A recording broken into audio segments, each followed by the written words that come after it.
Rusia gagal bangkrut oleh sanksi Eropa dan Amerika Serikat. Sebaliknya, sejumlah negara Eropa berkecamuk polemik politik. Eropa telah kehilangan 4 pemerintahan, kata Perdana Menteri Hongaria Viktor Orban. Berbicara di kota Beltasnat, Rumania, seperti diberitakan RIA Novosti. Pada saat yang sama, Viktor Orban mencatat sebagian besar dunia dengan tegas tidak mendukung Eropa. China, India, Brasil, Afrika Selatan, dunia Arab semuanya menyendiri dari konflik ini. Mereka mengurus bisnis mereka sendiri, kata Orban. Menurut Perdana Menteri Hungaria, strategi Barat pada awalnya didasarkan pada 4 ketentuan. Ukraina dapat menang dengan bantuan instruktur Anglo-Saxon dan senjata NATO. Sanksi akan melemahkan Rusia dan mengacaukan kepemimpinan Rusia. Eropa akan mampu mengelola konsekuensi ekonomi dan menderita lebih sedikit daripada Rusia, dan seluruh dunia akan mendukung posisi Barat. Perang melawan Rusia tidak pernah dimenangkan dengan cara seperti itu, kata Orban. Dia percaya bahwa Eropa membutuhkan strategi baru dalam konflik Ukraina. Dan meskipun Hungaria tidak boleh berada di bawah ilusi bahwa ia akan dapat mempengaruhi seluruh Barat, itu akan menjadi masalah kehormatan dan moralitas untuk menyatakan posisinya, Perdana Menteri percaya. Diperlukan strategi baru yang tujuannya adalah perdamaian dan perumusan proposal perdamaian yang baik. Tugas Uni Eropa bukan berpihak, tetapi berdiri di antara Rusia dan Ukraina. Setelah dimulainya operasi khusus militer Rusia untuk demilitarisasi dan denazifikasi Ukraina, Barat meningkatkan tekanan sanksi terhadap Moskow. Aset Rusia senilai ratusan miliar dolar dibekukan. Bank-bank terputus dari sistem SWIFT dan banyak merek meninggalkan negara itu. Uni Eropa telah mengadopsi 7 paket sanksi, termasuk embargo batu bara dan minyak. Semua ini telah berubah menjadi masalah bagi Barat sendiri, memprovokasi peningkatan tajam dalam inflasi dan harga makanan dan bensin. Terhadap latar belakang ini, Orban telah berulang kali mengkritik kebijakan sanksi Eropa. Menurutnya, dengan memberlakukan pembatasan energi Rusia, Uni Eropa menembak dirinya sendiri di paru-paru dan sekarang ekonominya tercekik. Hongaria berusaha menghindari konsekuensi negatif. Dia memperkenalkan keadaan darurat di sektor energi. Minggu ini, Menteri Luar Negeri Peter Szijjártó datang ke Moskow untuk menegosiasikan pasokan gas tambahan. Selain itu, Budapest menentang usulan Komisi Eropa untuk mengurangi konsumsi gas sebesar 15% di negara-negara Uni Eropa. Uni Eropa bersiap melemahkan sanksinya kepada Moskow dengan membuka blokir aset di bank-bank Rusia yang terikat dengan perdagangan makanan dan pupuk. Eropa saat ini tengah dibayangi krisis energi dan krisis pangan akibat sanksi yang mereka buat sendiri untuk Rusia. Meskipun begitu, proposal untuk melemahkan sanksi kepada Rusia masih dalam tahap negosiasi oleh negara-negara yang tergabung dalam Uni Eropa. Agar dapat berlaku, semua anggota Uni Eropa harus setuju dengan proposal tersebut.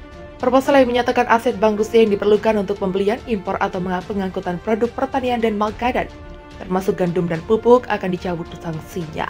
Rencananya hasil negosiasi proposal akan diumumkan pada Kamis 21 Juli.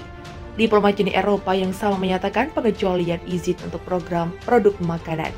Diplomat Uni Eropa yang sama menyatakan pengecualian izin untuk produk makanan sangat dapat diwajarkan. Untuk diketahui, akibat konflik di Ukraina, Uni Eropa sudah menjatuhi 6 paket sanksi ke Rusia, salah satunya memblokir bank-bank milik mereka.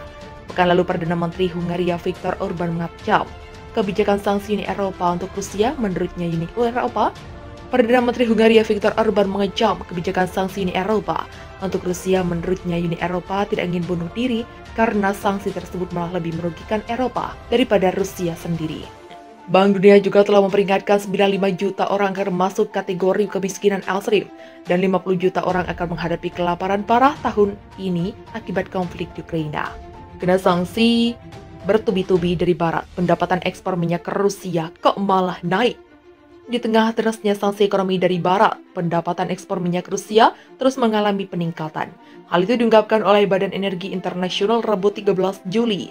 Menurut laporan badan tersebut, pendapatan ekspor minyak Rusia pada Juni lalu melampaui 20 miliar dolar AS. Angka itu tumbuh sebesar 700 juta dolar AS dari bulan sebelumnya. Menurut IEA, meningkatnya pendapatan ekspor minyak Rusia itu dipicu oleh kenaikan harga global. Meskipun terjadi penurunan volume ekspor ke level terendah dalam 11 bulan terakhir, yakni menjadi sebanyak 7,4 juta barel per hari. Menurutnya, badan itu penurunan volume ekspor minyak Rusia kali ini dipimpin oleh minyak mentah, sementara ekspor produk jadi minyak bumi Moskow relatif stabil di angka 2,4 MB/D. Dibandingkan dengan puncak pada April lalu di tengah operasi militer Moskow di Ukraina, total volume ekspor minyak dan produk minyak Rusia pada Juni turun sebesar 530.000 barel per hari, atau turun 7%. Akan tetapi, pendapatan ekspor justru meningkat sebesar 2,3 miliar dolar AS, naik 13% menurut badan itu. IEA mengungkapkan ekspor minyak mentah Rusia turun 250.000 barel per hari, menjadi hanya di atas 5 juta barel per hari. Masih sedikit di atas rata-rata tingkat ekspor sebelum agresi militer Moskow ke Ukraina. Pada saat yang sama, laporan itu mengatakan bahwa produktivitas penyulingan minyak di Rusia juga meningkat 420.000 barel per hari, dalam sebulan menjadi 5,4 juta barel per hari. Ini adalah nilai tertinggi sejak Februari lalu. IEA mengaitkan hal tersebut dengan dimulainya kembali aktivitas penyulingan minyak di wilayah Tuapse oleh raksasa energi Rusia, Rosneft, setelah sempat terhenti selama 3 bulan. Menurut Kementerian Keuangan Rusia, harga rata-rata Ural nama referensi minyak mentah Rusia meningkat 10,7% pada Juni dibandingkan dengan Mei, atau naik sekitar 1,2 kali dari tahun ke tahun menjadi 87,25 dolar AS per barel. Harga rata-rata untuk Ural pada paruh pertama tahun ini adalah 84,09 dolar AS per barel dibandingkan 63,35 dolar AS per barel untuk periode yang sama pada 2021.